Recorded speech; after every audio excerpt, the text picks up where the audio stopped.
इस वीडियो में हम देखेंगे सॉफ्टवेयर इंजीनियरिंग के वाइवा के क्वेश्चन एंड आंसर। ओके, और ये वीडियो में भी हमारा फ्लो वही रहेगा जैसा एडीए और सीएन के वीडियो में था। यानी इतना पार्ट जो है वो वर्स्ट के सिनेरियो के लिए है। ओके, नीचे क्यों नहीं जा रहा भाई? ओके, इतना पार्ट जो है वो हमारा वर्स्ट के सिनेरियो के लिए है। तो स्टार्ट करते हैं। पहले एसी का फुल फॉर्म क्या है? Software engineering. और सब्जेक्ट कोड क्या है? 3150711। ओके, और यूनिट्स की बात करें तो यहाँ पे टोटल 10 यूनिट्स है। पहला है introduction to software and software engineering, दूसरा है अजाइल डेवलपमेंट, थर्ड है मैनेजिंग सॉफ्टवेयर प्रोजेक्ट, फोर्थ है requirement in analysis and specification, fifth है सॉफ्टवेयर डिज़ाइन, सिक्स्थ है software coding and testing, seventh है quality assurance and management, eight है software maintenance and configuration management, और ninth है DevOps, और tenth है advance topic in SE. Okay, ये सभी थे टोटल 10 यूनिट्स। और रेफरेंस बुक की बात की जाए तो यहाँ पे एक रेफरेंस बुक है, सॉफ्टवेयर इंजीनियरिंग अ प्रैक्टिशनर्स अप्रोच, जो लिखी है रॉजर एस प्रेसमैन ने, और पब्लिशर है मैक्रो हिल के। और इसी पर से ही जो भी हमारी पीपीटी वाली पीडीएफ है वो बनाई गई है। ठीक है, इतना पार्ट कंप्लीट। और भी अगर आपको रिसोर्सेज के बारे में पूछे तो फिर चैट जीपीटी और यूट्यूब का बोलना है। चैट जीपीटी का फिर अल्टरनेटिव भी पूछे तो फिर जेमिनी बिंग को पायलट, और यूट्यूब का पूछे तो हमारा यूट्यूब चैनल। वैसे तो ये पूरा सॉफ्टवेयर इंजीनियरिंग ज़्यादातर तो हमने चैट जीपीटी से ही किया है। ठीक है, अब देखते हैं इसका rational. To study software development lifecycle SDLC, development models and agile software development. ठीक है, ये सभी चीज़ें आप इस सब्जेक्ट में सीखने वाले हो। To study fundamental concepts in software testing, और यहाँ पे आप सॉफ्टवेयर टेस्टिंग के फंडामेंटल कॉन्सेप्ट्स भी पढ़ने वाले हो, including software testing objectives, process, criteria, strategies and methods. और इसमें इंक्लूड होगा objectives, process, criteria, strategy, methods software testing की। To discuss various software testing issues and solution in software unit test, integration, regression and system testing. ठीक है, यहाँ पे सभी testing के इश्यूज के बारे में डिस्कशन किया जाएगा और उनके सॉल्यूशन के बारे में भी।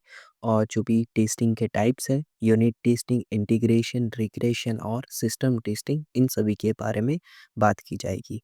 To learn the process of improving the quality of software work products, और यहाँ पर सॉफ्टवेयर के वर्क प्रोडक्ट की क्वालिटी को भी इम्प्रूव किया जाएगा। To gain the techniques and skills on how to use modern software testing tools to support software testing projects, और जो भी मॉडर्न सॉफ्टवेयर टेस्टिंग टूल्स है उनकी सभी टेक्निक्स के बारे में सीखा जाएगा। To expose software process improvement and re engineering, जो भी सॉफ्टवेयर की प्रोसेस है उसे उसका जो भी इम्प्रूवमेंट है वो और री इंजीनियरिंग को एक्सपोज किया जाएगा। ठीक है, देखते हैं। अब देखते हैं इसके कोर्स आउटकम। जब ये आप कंप्लीट कर लोगे कोर्स तो student should be able to prepare SRS software requirement specification document and SPMP software project management plan document. ठीक है, यहाँ पर आप दो तरह के डॉक्यूमेंट बनाना सीखोगे, एक होगा एसआरएस और दूसरा होगा एसपीएमपी। दो डॉक्यूमेंट है, एसआरएस और एसपीएमपी, ये दोनों डॉक्यूमेंट बनाना सीख जाओगे। Apply the concept of functional oriented and object oriented approach for software design, और जो सॉफ्टवेयर डिज़ाइन है उसके ऊपर आप फंक्शनल ओरिएंटेड और ऑब्जेक्ट ओरिएंटेड अप्रोच अप्लाई करना सीख जाओगे। Recognise how to ensure the quality of software product, और जो भी सॉफ्टवेयर प्रोडक्ट है उसकी क्वालिटी किस तरह से इंश्योर करना है वो भी आप सीखोगे। डिफरेंट क्वालिटी स्टैंडर्ड्स के बारे में भी सीखोगे, और जो भी सॉफ्टवेयर रिव्यूइंग टेक्निक्स है उनके बारे में भी। Apply various testing techniques and test plan in, और यहाँ पे आप डिफरेंट डिफरेंट टेस्टिंग टेक्निक्स सीखोगे और उन्हें टेस्ट करोगे। Able to understand model modern agile development, और जो भी अजाइल डेवलपमेंट का मतलब है वो आप यहाँ पर सीखोगे। ठीक है, और यहाँ पे लिस्ट ऑफ एक्सपेरिमेंट की बात की जाए तो यहाँ पर लिस्ट जो है एक्सपेरिमेंट की वो फिक्स नहीं है। वो कॉलेज हर एक कॉलेज की जो है डिफरेंट डिफरेंट हो सकती है। यहाँ पर जो है मैंने 2 जो स्टार्टिंग के ये 2 ट्यूटोरियल्स हैं, वो मैंने ये सिलेबस में से ही लिए है। ये देखो, ये सिलेबस है ना, इसमें देखो इतना पार्ट जो है इतना ठीक है। जब ट्यूटोरियल 3 से अगर देखेंगे तो यहाँ पे बहुत ज़्यादा लेंथी क्वेश्चन हो चुका है। फिर ट्यूटोरियल 4 में एक लिंक दे दी गई है, वहाँ पर आपको कुछ चीज़ें कैलकुलेट करनी है। यहाँ पे एक जावा का कोड दे दिया है और यहाँ पे एक कोकोमो मॉडल, शायद नहीं, कोकोमो मॉडल ऊपर गया। ये कुछ डिफरेंट चीज़ें, यानी ये सब चीज़ें जो है वो फिक्स नहीं है। ये सिर्फ जो है वो रेफरेंस के लिए दिया गया है। तो यहाँ पर जो भी एक्सपेरिमेंट्स है वो कॉलेज अपने हिसाब से डिसाइड करेगी, ठीक है? तो यहाँ पे जो भी अ, आपके प्रैक्टिकल्स हैं वो आपके कॉलेज के हिसाब से डिफरेंट डिफरेंट होंगे, पर ये जो स्टार्टिंग के 2 है ना, ये एसडीएलसी और एसआरएस डॉक्यूमेंट वाला, वो मोस्टली सभी के अंदर कॉमन होगा ही, ठीक है? ये 2 तो सभी के अंदर होंगे ही। और एक तीसरा है जो है 4th चैप्टर का, जिसके अंदर आप यूनिफाइड मॉडलिंग लैंग्वेज के डायग्राम सीखोगे, जिसमें होगा class diagram, use case diagram, activity diagram, swim lane, sequence और स्टेट डायग्राम। ठीक है, ये वाला भी जो प्रैक्टिकल है वो सभी के सभी कॉलेजेस के अंदर होगा ही, क्योंकि प्रैक्टिकल जो है वो इसी के ऊपर होगा। अगर प्रैक्टिकल एग्ज़ाम होती है तो उसमें आपको ये डायग्राम्स ही ड्रॉ करने पड़ेंगे। ओके, और उसमें यही आपको इस तरह से पूछ सकते हैं कि ये पर्टिकुलर चीज़ का एक्टिविटी डायग्राम ड्रॉ करो, यानी एटीएम का एक्टिविटी डायग्राम ड्रॉ करो, और फिर रेस्टोरेंट का सीक्वेंस डायग्राम ड्रॉ करो। इस तरह से आपको प्रैक्टिकल्स जो है प्रैक्टिकल एग्ज़ाम में दे सकते हैं। और फोर्थ मैंने ये क्रिएट किया है, उसमें और कुछ नहीं, जो एसआरएस था ना, वो एसआरएस की जगह पे यहाँ पे एसपीएमपी डॉक्यूमेंट बनाना है। ठीक है, ये 3 जो है, ये 3 ये सभी के कॉलेज के अंदर होंगे ही। फोर्थ वाला जो मैंने ये क्रिएट किया है वो ज़रूरी नहीं कि सबके अंदर हो। वैसे तो थर्ड भी मैंने क्रिएट किया है, पर ये जो है यही मेन है। प्रैक्टिकल एग्ज़ाम इसके ऊपर ही होगी। आपको कहीं प्रैक्टिकल एग्ज़ाम में एसआरएस डॉक्यूमेंट बनाने नहीं बिठवाएँगे, नहीं तो पूरा 1 दिन निकल जाएगा। अगर हाँ, चैट जीपीटी अलाउड है या फिर आप ऑनलाइन रिसोर्स का यूज़ कर सकते हो, तो फिर 1 मिनट का काम है, पर वो नहीं होगा। तो जो प्रैक्टिकल एग्ज़ाम है उसमें ये सभी डायग्राम्स वाले क्वेश्चन आपसे पूछे जाएँगे, ठीक है? और अगर आपको प्रैक्टिकल के बारे में पूछे तो जो भी आपकी लैब मैनुअल में लिस्ट है उसके हिसाब से जवाब देना है। वैसे तो ये 3 तो सभी के अंदर कॉमन होंगे, तो ये 3 भी आप आंसर दे सकते हो अगर प्रैक्टिकल के बारे में पूछे तो। ओके, और यहाँ पे हमारी प्रैक्टिकल लिस्ट फिक्स नहीं है, जैसे सीएन और ईडीए में थी। सीएन में हमारे 8 प्रैक्टिकल्स थे, एडीए में 12 प्रैक्टिकल्स थे। इसमें तो प्रैक्टिकल ही नहीं पता तो उसके नंबर तो बहुत दूर की बात है। और यहाँ पे आपको एक क्वेश्चन ये पूछ सकते हैं कि आपने लैब में जो भी डायग्राम्स ड्रॉ किए हैं उसमें आपने कौन सा सॉफ्टवेयर यूज़ किया है, ठीक है? तो इसमें जो है आपके जो भी कॉलेजेस का है वो डिफरेंट डिफरेंट टूल हो सकता है, ठीक है? यहाँ पे फॉर एग्जांपल के लिए समझो कि जो आंसर है वो है ई ड्रॉ मैक्स, ठीक है? ये भी एक टूल है जिसकी मदद से आप डायग्राम्स ड्रॉ कर सकते हो। आपको जो है आपके जो भी क्लास के लोग हैं उनसे एक बार वेरीफाई कर लेना है कि कौन सा आपने टूल यूज़ किया था लैब के टाइम पे, ठीक है? तो वो आपको जो भी आपके क्लासमेट्स हैं उनसे पूछ लेना है। ऐसा ना हो कि जो आपका जवाब हो और पूरे क्लास का जवाब हो, दोनों में डिफ़रेंस हो। नहीं तो सामने वाले बंदे को यूँ यूँ ही लगेगा कि ये बंदा कभी लैब में आया ही नहीं था, है ना? ऐसा हो जाएगा। और अगर बाय चांस अगर आप जो टूल यूज़ कर रहे हो वो पूरे क्लास से अलग है, यानी कुछ आपके पीसी के अंदर इश्यू आ गया, इसकी वजह से आपने वो टूल इंस्टॉल नहीं किया बल्कि दूसरा कोई टूल यूज़ कर रहे हो, तो अगर पूछते तो आपको दोनों टूल मेंशन कर देना है, जो भी आपका पूरा क्लास यूज़ करता है वो, और जो आप यूज़ करते हो वो। अगर बाय चांस अगर कोई भी एप्लीकेशन के अंदर का सवाल पूछ लिया तब काम आ जाएगा आपको उस केस में, ठीक है? कि ये पर्टिकुलर रीज़न की वजह से मेरे पीसी के अंदर ये सॉफ्टवेयर नहीं वर्क कर रहा था, या फिर इंस्टॉलेशन में कोई इशू आ गया था, इसके लिए मैं ये वाला सॉफ्टवेयर नहीं बल्कि ये विज़ुअल पैराडाइम वाली वेबसाइट पे से डायग्राम क्रिएट कर रहा था, या फिर ये पर्टिकुलर ऐप से ड्रॉ कर रहा था। इस तरह से आंसर दे देना है, ठीक है?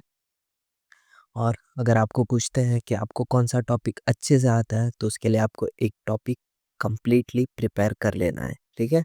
और जैसा हमने ईडी और सीएन के वीडियो में देखा था ना, एडीए में हमने कैसा एक डायनामिक प्रोग्रामिंग का टॉपिक पूरा कंप्लीटली तैयार किया था। सीएन में ओएसआई मॉडल वाला जैसा देखा था, वैसे ही आपको ये एसई के अंदर 10 यूनिट्स है। 10 यूनिट में से कोई एक अच्छा सा टॉपिक सिलेक्ट करके वो कंप्लीटली प्रिपेयर करना है, जैसे हमने एडीए और सीएन के वीडियो में डिस्कस किया था वैसे ही। ठीक है, यहाँ पे 10 यूनिट्स हैं तो मैंने थोड़ा काम कम कर दिया है। यहाँ पे मैंने कुछ टॉपिक्स की लिस्ट बनाई है, इनमें से आप कोई एक टॉपिक को अच्छे से प्रिपेयर कर सकते हो। और ये जो टॉपिक्स है वो ऑलरेडी इम्पॉर्टेंट टॉपिक है जो आपने एग्ज़ाम के टाइम पे पढ़ चुके होंगे। ठीक है, और ये सभी ऐसे टॉपिक है जिससे सामने वाला बंदा आपसे अच्छे क्वेश्चन भी पूछ सकता है, यानी इनकी साइज़ जो है वो मीडियम है। और कुछ कुछ टॉपिक जो है वो छोटे हैं, पर यहाँ पे कुछ मीडियम साइज़ के भी है। ठीक है, इसमें पहला है हमारा रिस्क एनालिसिस और मैनेजमेंट के बारे में। इसके अंदर आपको रिस्क की डेफिनेशन पढ़नी होगी और रिस्क के ये 4 टाइप और फिर आरएमएम प्लान। ठीक है, ये पढ़ना होगा। ओके, और फिर दूसरा एक टॉपिक है कोहेजन एंड कपलिंग। इसके अंदर भी आपको डेफिनेशन और कोहेजन और कपलिंग के दोनों के टाइप्स पढ़ने होंगे। ठीक है, थर्ड टॉपिक है वेरिफिकेशन एंड वैलिडेशन, या फिर ये जो है पूरा थियरी वाइज है। इसमें आपको डिफरेंस बिटवीन भी पढ़ना होगा।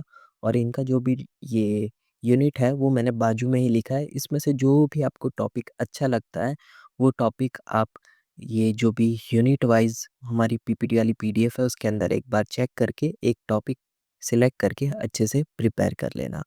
एक फोर्थ टॉपिक है सॉफ्टवेयर टेस्टिंग स्ट्रेटजीज, जो है यूनिट 6 में से। और इसके अंदर 4 टेस्टिंग है। पहला है unit testing, integration testing, validation testing और सिस्टम टेस्टिंग।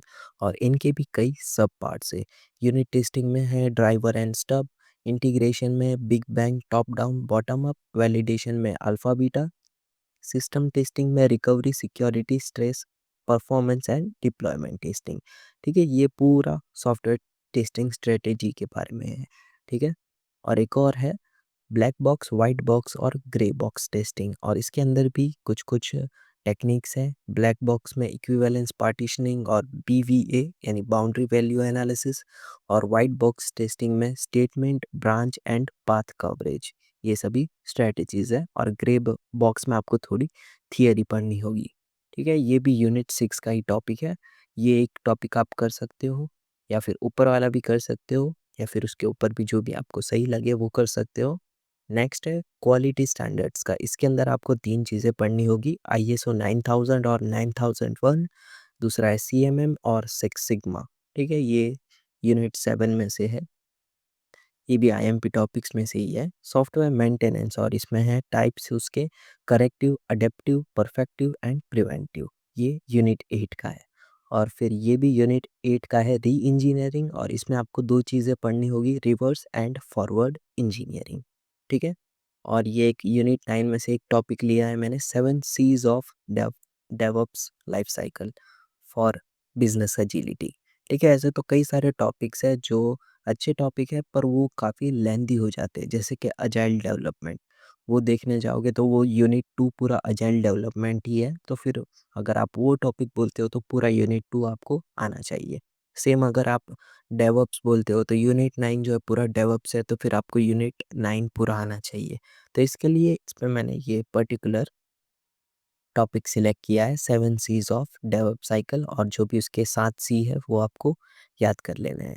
ठीक है, और जो भी उनका वर्क है वो भी आपको अच्छे से प्रिपेयर करना है। और यहाँ पे एक टॉपिक है कंपोनेंट बेस्ड डेवलपमेंट यूनिट 1 में से, और एक और टॉपिक है कंपोनेंट बेस्ड सॉफ्टवेयर इंजीनियरिंग जो है यूनिट 10 में।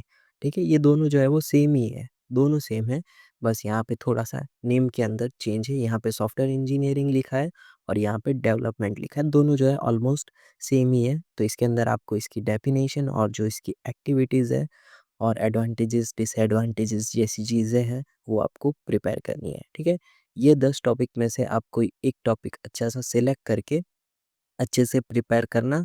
और फिर अगर आपको इसमें से कोई भी सवाल पूछते हैं तो फिर उसका आंसर करना। ठीक है, ये थे पूरे अच्छे अच्छे टॉपिक जो आपने ऑलरेडी एग्जाम में पढ़े ही होंगे, कोहेजन कपलिंग जैसे। तो ठीक है, इसमें से आपको कोई एक टॉपिक अच्छे से प्रिपेयर कर लेना है। ओके, और यहाँ पे जो है कुछ कुछ टॉपिक थे जो इम्पोर्टेंट थे, पर मैंने कवर नहीं किए क्योंकि वो जो है काफ़ी लेंदी हो जाएँगे और वो उसमें आपको काफ़ी डीप नॉलेज की ज़रूरत होगी। और इन टॉपिक्स के अंदर आपको कोई भी क्वेश्चन पूछ सकते हैं, भले उसमें लॉजिकल क्वेश्चन ही क्यों ना हो, उसमें कोई भी क्वेश्चन आ सकते हैं। इसमें देखो पहला क्या है, सॉफ्टवेयर प्रोसेस मॉडल, एसडीएलसी।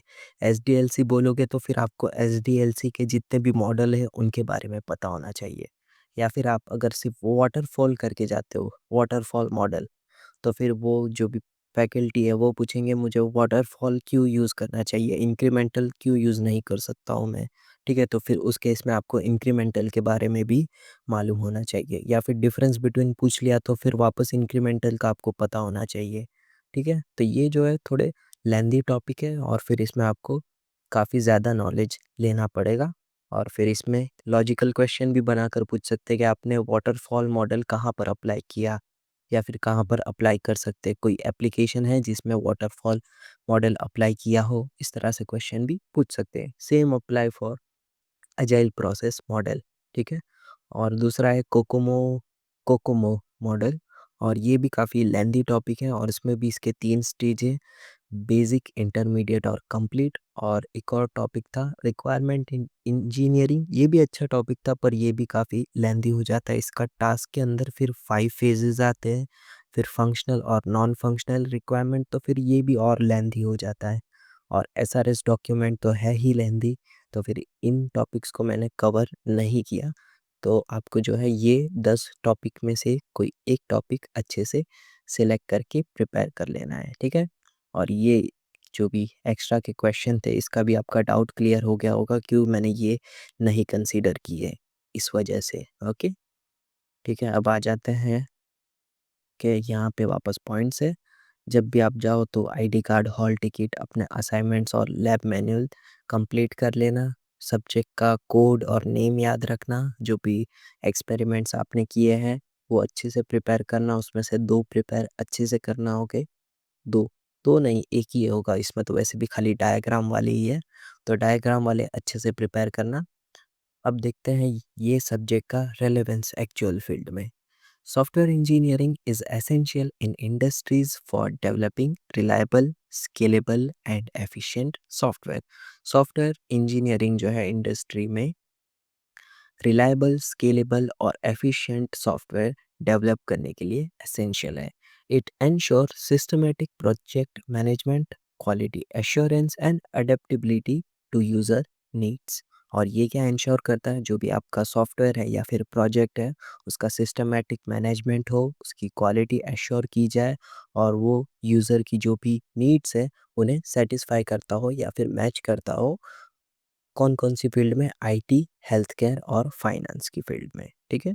और ये सब्जेक्ट का आप इम्प्लीमेंटेशन रियल लाइफ़ में, सॉरी, एक्चुअल इंडस्ट्री में कैसे करोगे? तो implementation as an engineer I will apply SE by gathering clear requirements. तो इसके लिए आपको पहले सभी क्लियर रिक्वायरमेंट्स को गैदर करना होगा और फिर उससे आप क्या करोगे? एक एप्रोप्रिएट प्रोसेस मॉडल सिलेक्ट करोगे, फॉर एग्ज़ाम्पल अजाइल, ठीक है? और वो होगा आपका मॉड्यूलर डिज़ाइन, ठीक है? एंश्योर करोगे कि वो मॉड्यूलर डिज़ाइन है या नहीं, फ्लेक्सिबल है या नहीं। And automating testing for quality assurance, और क्वालिटी एश्योरेंस के लिए यहाँ पे आप ऑटोमेटेड टेस्टिंग का यूज़ करोगे और tools like Jira, Git and CI CD pipelines will help streamline development and delivery. ये सभी टूल्स जो है आपकी डिलीवरी और डेवलपमेंट में मदद करेंगे। गिट, जीरा एंड सीआई/सीडी पाइपलाइंस, ओके? अब देखते हैं चैप्टर वाइज क्यूएनए पर आ जाते हैं। पहले unit 1, introduction to software and software engineering. तो इसमें आपसे पूछ सकते हैं what is software engineering. So it is the systematic approach to designing, developing, testing, maintaining software using engineering principles. Okay? और सॉफ्टवेयर क्या है? सॉफ्टवेयर एक कलेक्शन है प्रोग्राम्स का, डेटा का और इंस्ट्रक्शन का, जो कंप्यूटर को कोई स्पेसिफिक टास्क परफॉर्म करने के लिए इनेबल करता हो, ठीक है? Software as a product. तो सॉफ्टवेयर क्या है? Software is a product delivered to the user. Software क्या होगा? एक प्रोडक्ट होगा जो हम यूज़र को डिलीवर करेंगे और उसके अंदर उसकी कुछ ना कुछ फंक्शनैलिटीज़ होगी, जैसे कि प्रोसेसिंग, डेटा स्टोरेज या फिर जो भी यूज़र की नीड हो, वो होगी उसकी फंक्शनैलिटीज़, ओके?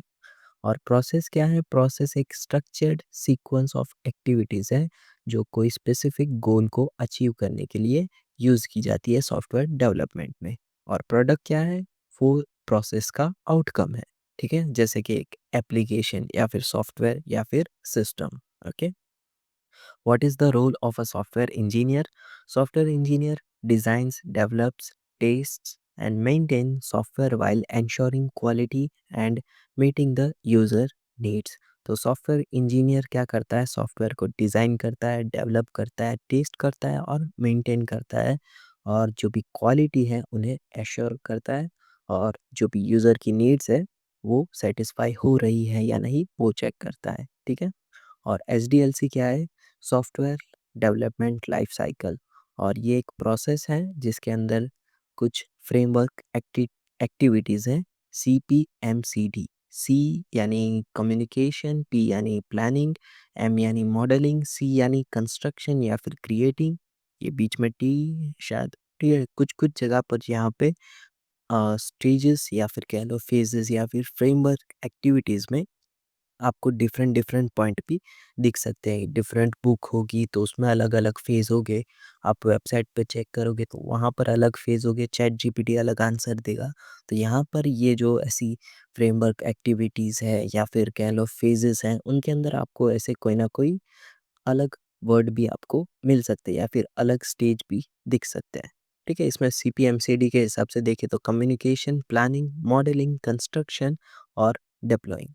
और वैसे देखने जाए तो डिप्लॉय करने से पहले टेस्टिंग करनी चाहिए, तो टेस्टिंग भी आप लिख सकते हो। ठीक है? What is prototype? तो प्रोटोटाइप एक अर्ली मॉडल है सॉफ्टवेयर का, जो आइडियाज़ को टेस्ट करने के लिए बनाया जाता है और उससे हम फीडबैक लेते हैं। ठीक है? Which is the most important phase of SDLC? ठीक है? यहाँ पे फेजेस की बात की जा रही है। ये जो थी वो फ्रेमवर्क एक्टिविटीज़ थी, और यहाँ पे अगर इम्पॉर्टेंट फेज़ की बात की जाए तो वो होगा रिक्वायरमेंट एनालिसिस। सबसे पहला फेज़ एसडीएलसी का रिक्वायरमेंट एनालिसिस, और इसी से हमें पता चलेगा कि सॉफ्टवेयर क्या काम करने वाला है। ठीक है? Compare incremental and red process model. Red यानी रैपिड एप्लीकेशन डेवलपमेंट मॉडल, ठीक है? Incremental develop in small parts. Incremental model जो है वो स्मॉल पार्ट्स पहले डेवलप करता है, और रेड क्या करता है? वो फोकस करता है rapid delivery using reusable components. ठीक है? यहाँ पर रेड जो है वो रीयूजेबल कंपोनेंट्स का यूज़ करके रैपिड डिलीवरी पर फोकस करता है। ठीक है? यानी रीयूजेबल कंपोनेंट्स यानी क्या? जो भी ऑलरेडी बन बन चुके कंपोनेंट्स है, जैसे कि कोई पर्टिकुलर आप एप्लीकेशन बना रहे हो, उसमें कोई पर्टिकुलर फंक्शन है, उस फंक्शन का कोड पहले से रेडीमेड आपको मिल रहा है तो उसी का डायरेक्ट यूज़ कर लो, उसे हम कहेंगे reusable component. Okay? Explain spiral model. तो पहला पॉइंट तो ये रहेगा, वो एक रिस्क ड्रिवन प्रोसेस मॉडल है। ठीक है? ये क्या है? रिस्क ड्रिवन प्रोसेस मॉडल है विथ आइटरेटिव लूप्स। ये भी वही आइटरेशन फॉलो करता है, each including planning, risk analysis, development and evaluation. ठीक है? इसमें भी आपको फेजेस मिलेंगे, प्लानिंग का, रिस्क एनालिसिस का, डेवलपमेंट और फिर लास्ट में इवेल्युएशन। ठीक है? Different phases of waterfall model. तो इसमें पहला यहाँ पर ये शायद चैट जीपीटी के हिसाब से है, requirements, design, implementation, testing, deployment और फिर मेंटेनेंस। ठीक है? ये थे वाटरफॉल मॉडल के फेजेस। Unit 1 complete. अब आते हैं यूनिट 2 पर, अजाइल डेवलपमेंट। ओके? और इसमें पहला सवाल पूछ सकते हैं आपसे, व्हाट इज़ स्क्रम? तो स्क्रम जो है एक अजाइल फ्रेमवर्क है जहाँ पर टीम्स स्प्रिंट्स के हिसाब से सॉफ्टवेयर डिलीवर करते हैं। और स्प्रिंट्स क्या है? एक शॉर्ट आइटरेटिव साइकिल्स। ठीक है? उसे हम कहेंगे स्प्रिंट्स। और स्क्रम क्या है? एक अजाइल फ्रेमवर्क है जहाँ पर टीम्स स्प्रिंट के हिसाब से सॉफ्टवेयर डिलीवर करती हैं। List out various development activities in scrum. तो इसमें आएगा पहले स्प्रिंट इटसेल्फ, यानी स्प्रिंट आएगा, स्प्रिंट प्लानिंग, फिर आएगा daily scrum, sprint review and last में स्प्रिंट रेट्रोस्पेक्टिव। ठीक है? ये 5 1, 2, 3, 4, 5 एक्टिविटीज़ है स्क्रम की, ठीक है? पहला था स्प्रिंट, स्प्रिंट प्लानिंग, फिर डेली स्क्रम, फिर स्प्रिंट रिव्यू और फिर लास्ट में स्प्रिंट रेट्रोस्पेक्टिव, ओके? और फिर दूसरा है व्हाट इज़ एक्सपी? एक्सपी यानी क्या? एक्सट्रीम प्रोग्रामिंग, ठीक है? ये इसका शॉर्ट फॉर्म है एक्सपी, ओके? ये भी एक सॉफ्टवेयर डेवलपमेंट मेथोडोलॉजी है जो यूज़ की जाती है शॉर्ट डेवलपमेंट साइकिल्स के लिए, और ये भी अजाइल प्रिंसिपल्स ही यूज़ करता है हाई क्वालिटी सॉफ्टवेयर क्रिएट करने के लिए, ओके? और ये भी most widely use agile process model है, और इसके भी 4 फ्रेमवर्क एक्टिविटीज़ हैं। पहला प्लानिंग, दूसरा डिज़ाइन, थर्ड कोडिंग और लास्ट में टेस्टिंग, ठीक है? और यहाँ पे आपको एक क्वेश्चन पूछ सकते हैं व्हाट इज़ अजाइल मैनिफेस्टो?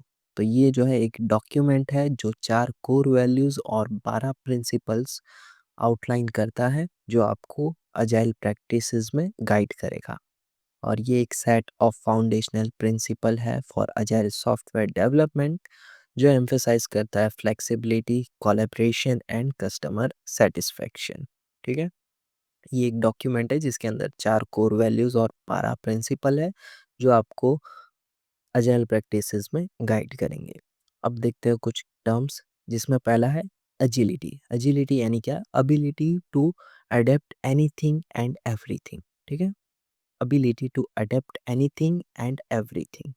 तो यहाँ पे कुछ इस तरह से लिखा गया है कि ability to adapt quickly to changes, यानी जो भी चेंजेस हो रहे हैं उन्हें क्विकली अडेप्ट करने की एबिलिटी को हम कहेंगे agility, okay?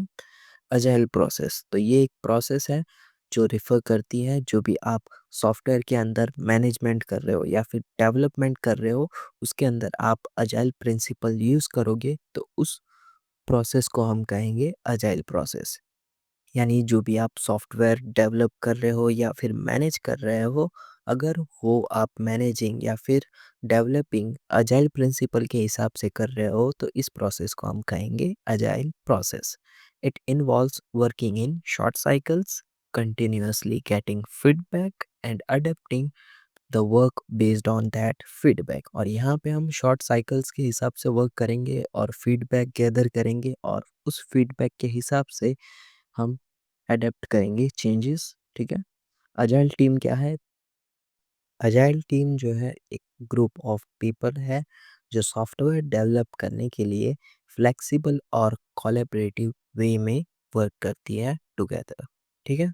They follow agile principles which include continuous communication, frequent delivery of working software and regular reflection on their process to improve। और ये अजाइल प्रोसेस प्रिंसिपल्स फॉलो करते हैं, और वो प्रिंसिपल कौन से हैं?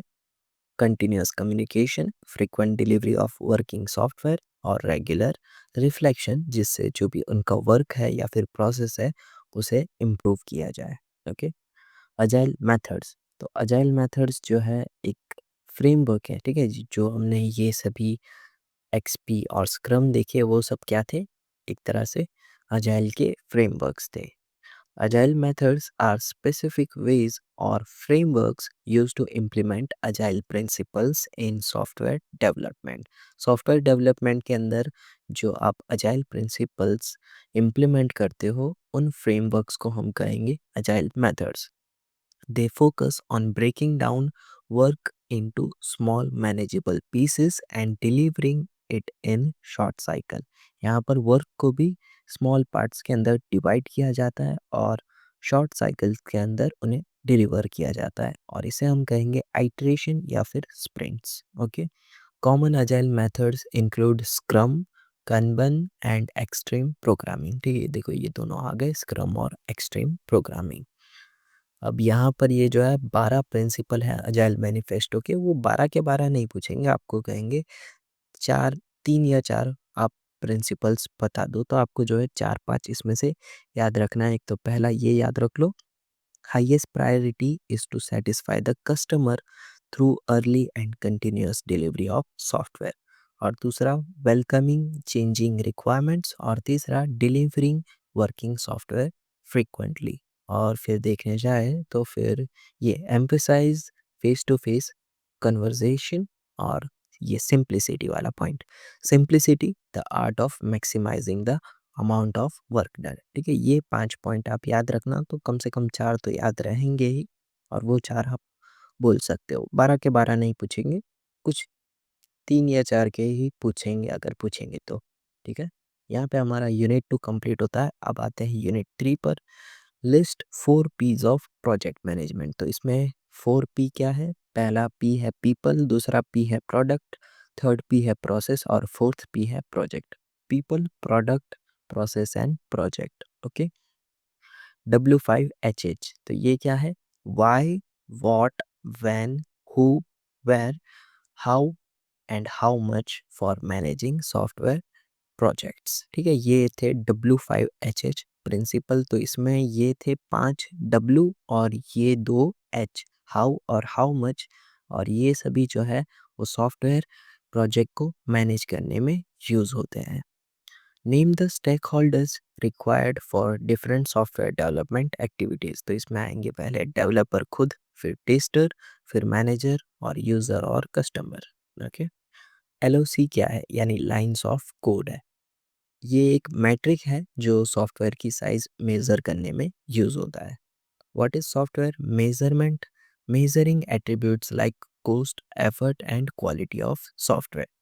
सॉफ्टवेयर की कॉस्ट या फिर एफर्ट या फिर क्वालिटी जैसे एट्रीब्यूट्स को मेजर करना, उसे हम कहेंगे software measurement. How to calculate cost of software? तो इसके लिए आपको एस्टिमेशन मॉडल्स यूज करने होंगे, जैसे कि कोकोमो मॉडल। ठीक है, COCOMO based on project size and complexity. ये जो कोकोमो मॉडल है वो प्रोजेक्ट साइज और कॉम्प्लेक्सिटी के बेस पर यूज किया जाएगा। What are the different activities in project planning? तो इसके लिए आपको पहले स्कोप डिफाइन करना होगा, फिर टास्क शेड्यूल करने होंगे, फिर जो भी रिसोर्सेज है वो एलोकेट करने होंगे और रिस्क मैनेज करना है। Okay. What is error tracking? Monitoring and logging defects during the development and testing.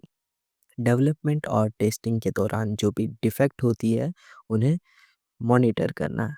ठीक है, उसे हम कहेंगे एरर ट्रैकिंग। प्रोजेक्ट शेड्यूलिंग क्या है?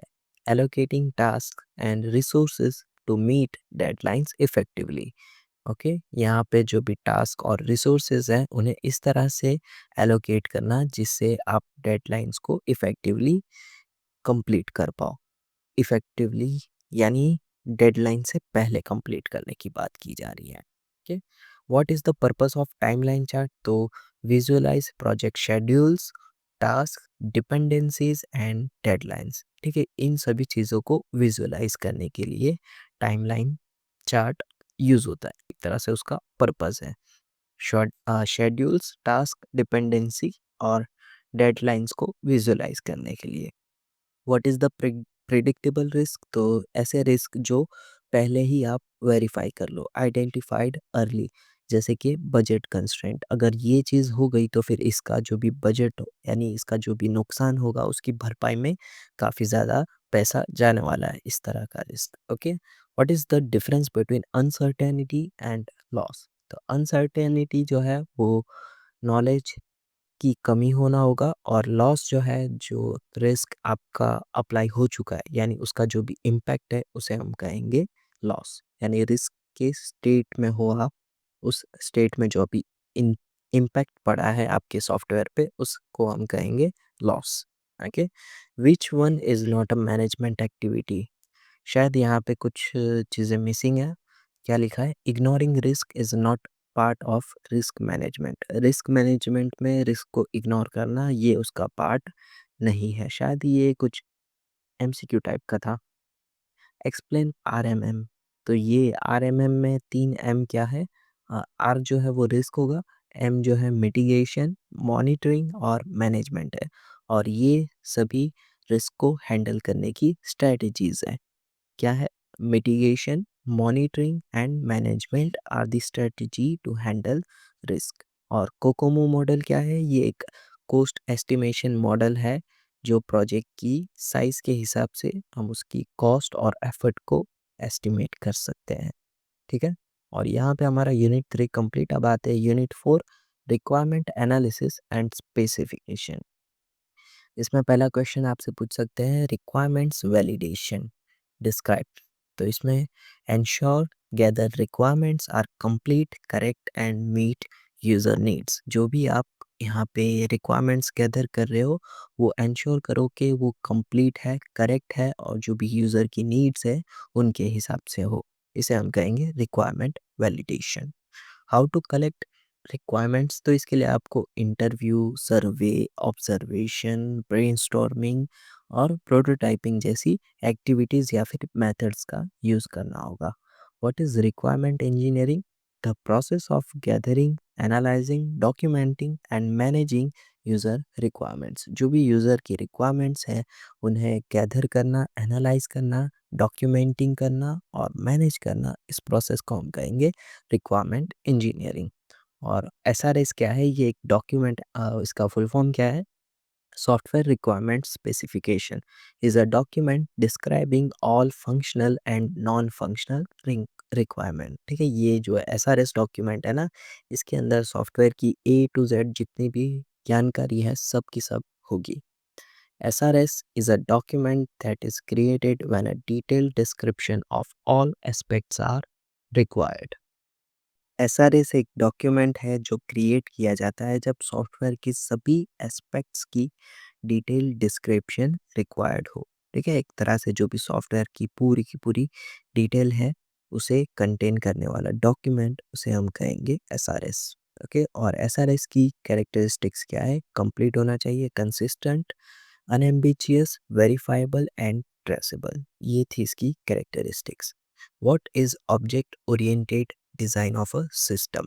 तो इसमें जो भी रियल वर्ल्ड एंटिटीज़ और इंटरेक्शन है उसे हम एज ए ऑब्जेक्ट रिप्रेजेंट करेंगे। ओके, और एसआरएस बॉक्स को आप ब्लैक बॉक्स टेस्टिंग भी कह सकते हो। What is an activity diagram and swim line diagram? तो एक्टिविटी डायग्राम में जो भी प्रोसेस है उसे हम वर्क फ्लो की तरह विजुलाइज करते हैं और स्विम लाइन में क्या होगा? एक्टिविटीज़ को उनके रूल्स या फिर रिस्पॉन्सिबिलिटीज़ के हिसाब से कैटेगराइज करते हैं। ठीक है, और यहाँ पे हमारा यूनिट 4 कंप्लीट होता है। अब आते हैं यूनिट 5 सॉफ्टवेयर डिज़ाइन पे। What is a data object in data modeling? तो it is a representation of data in system. Data object क्या है? जो भी सिस्टम के अंदर डेटा है उसका रिप्रेजेंटेशन है, जैसे कि डेटाबेस के अंदर एंटिटीज होती है वैसे।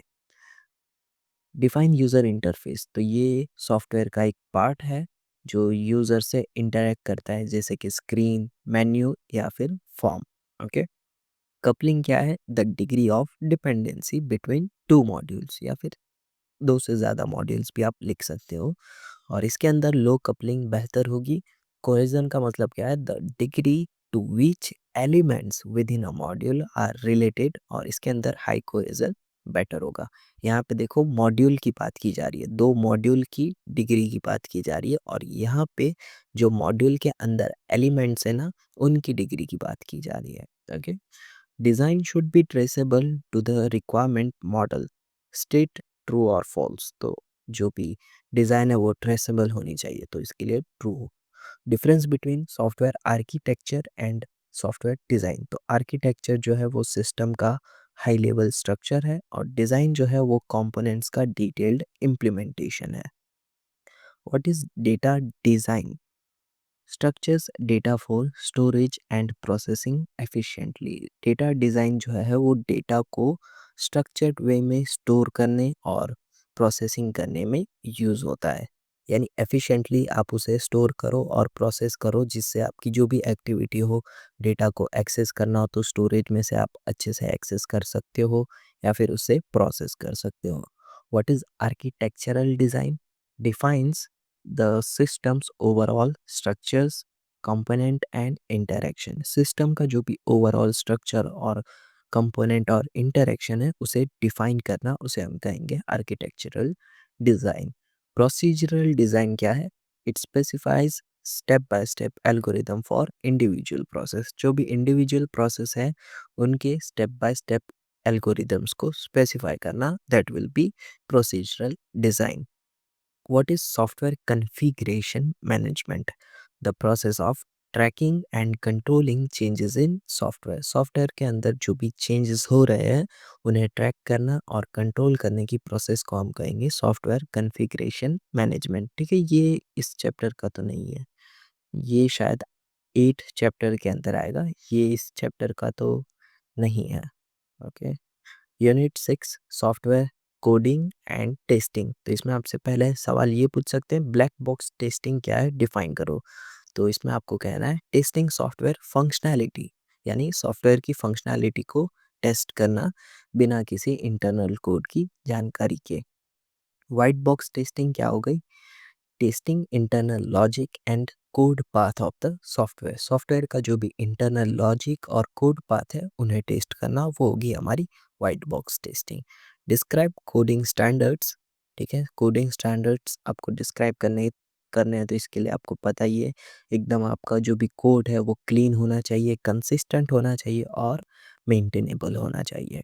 ओके, सॉफ्टवेयर टेस्टिंग क्या है, the process of verifying and validating that software meets the requirements, जो भी आपका सॉफ्टवेयर है वो सभी रिक्वायरमेंट्स सेटिस्फाई कर रहा है या नहीं, उस प्रोसेस को हम कहेंगे सॉफ्टवेयर टेस्टिंग। ठीक है, और इसमें आपको वेरीफाइंग और वैलिडेटिंग भूलना नहीं है, भूल गया भी। What is the role of software tester, तो सॉफ्टवेयर का यानी सॉफ्टवेयर टेस्टर का रोल क्या है, identifying defects and ensuring the software work as intended, यानी इसके सॉफ्टवेयर के अंदर डिफेक्ट्स को आइडेंटिफाई करना और एंश्योर करना जो काम के लिए सॉफ्टवेयर बना है वो काम कर रहा है या नहीं। Compare black box and white box testing, तो ब्लैक बॉक्स जो है वो फंक्शनैलिटी चेक करता है और वाइट बॉक्स जो है वो इंटरनल कोड चेक करता है। ठीक है, सॉफ्टवेयर रिलायबिलिटी का मतलब क्या है, the ability of software to perform its required function without any failure. Software reliability यानी क्या, एक सॉफ्टवेयर का कोई पर्टिकुलर फंक्शन परफॉर्म करना बिना किसी फेलियर के, उस एबिलिटी को हम कहेंगे सॉफ्टवेयर रिलायबिलिटी। यूनिट टेस्टिंग क्या है, जो भी हमारा सॉफ्टवेयर है उसमें कोई पर्टिकुलर कोड है, यानी एक स्पेसिफिक फंक्शन का कोड है, उस पर्टिकुलर कोड को टेस्ट करना, that will be our unit testing. Testing individual component और module of the software. Define testing, तो testing checks whether the software behave as expected. Testing का मतलब क्या है, जो भी आपका सॉफ्टवेयर है वो अपनी एक्सपेक्टेशन के हिसाब से बिहेव कर रहा है या नहीं। What is software testability, the ease with which software can be tested. ठीक है, ये इतना काम का नहीं लग रहा है। What is the use of debugging, ठीक है, डीबगिंग का यूज़ क्या है, तो इससे आप जो भी आपके सॉफ्टवेयर कोड के अंदर एरर आ रही है उसे आइडेंटिफाई कर सकते हो और फिक्स कर सकते हो। व्हाट इज़ सिक्योरिटी टेस्टिंग, तो इसमें आपको सॉफ्टवेयर के अंदर जो भी वल्नरेबिलिटीज़ है या फिर बग्स हैं उन्हें फाइंड करना है और जो भी आपका डेटा है वो प्रोटेक्ट है या नहीं वो इंश्योर करना है।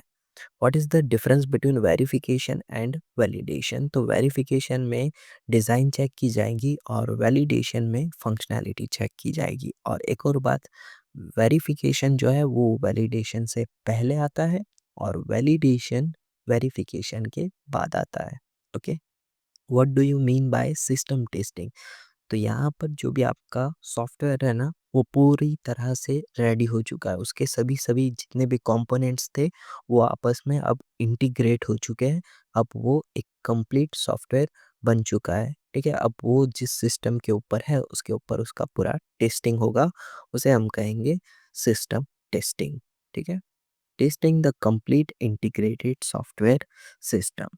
ओके, और यहाँ पे हमारा 6th चैप्टर ख़त्म होता है। अब आते हैं 7th यूनिट पे, क्वालिटी एश्योरेंस एंड मैनेजमेंट। तो what is the full form of MTBF, इसका आंसर है मीन टाइम बिटवीन फेलियर्स। ठीक है, ये फुल फॉर्म है mean time between failures, MTBF का।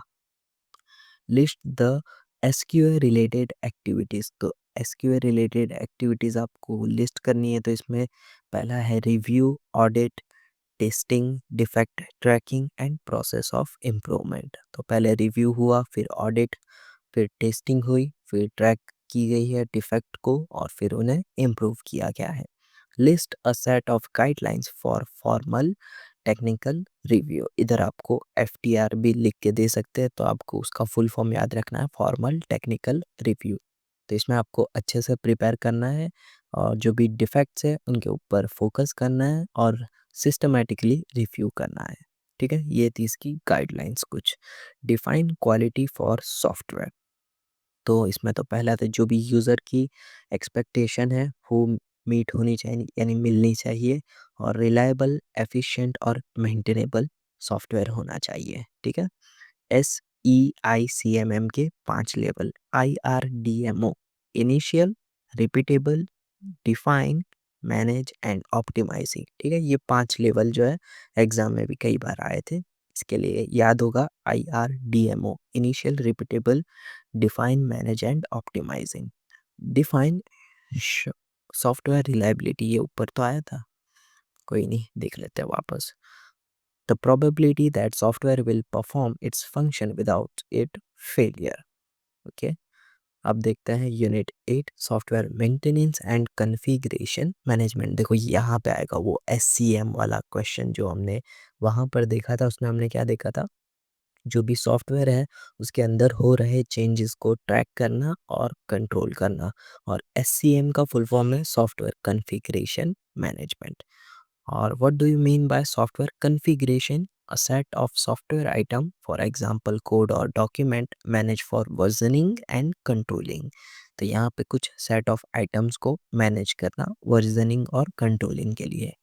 What is meant by software configuration management वापस आया, ठीक है, ये आप देख लेना।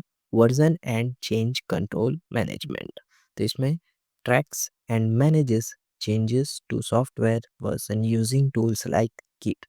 गिट जैसे टूल्स का यूज़ करके सॉफ्टवेयर वर्जन्स के हो रहे चेंजेस को ट्रैक करना या फिर मैनेज करना, एंड मैनेज करना। ठीक है, व्हाट इज री engineering?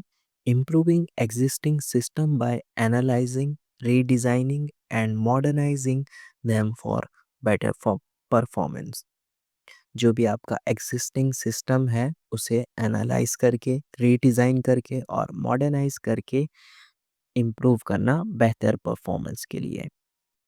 What is forward engineering? तो developing a new system from existing specification और फंक्शनैलिटी। ठीक है, यहाँ पर एक एग्जिस्टिंग स्पेसिफिकेशन है या फिर कह लो फंक्शनैलिटी है, उस पर से एक नया सिस्टम डेवलप करना, उसे हम कहेंगे फॉरवर्ड इंजीनियरिंग। और रिवर्स इंजीनियरिंग में क्या होगा, इसका उल्टा, analyzing an existing system to understand its design and recreates its component।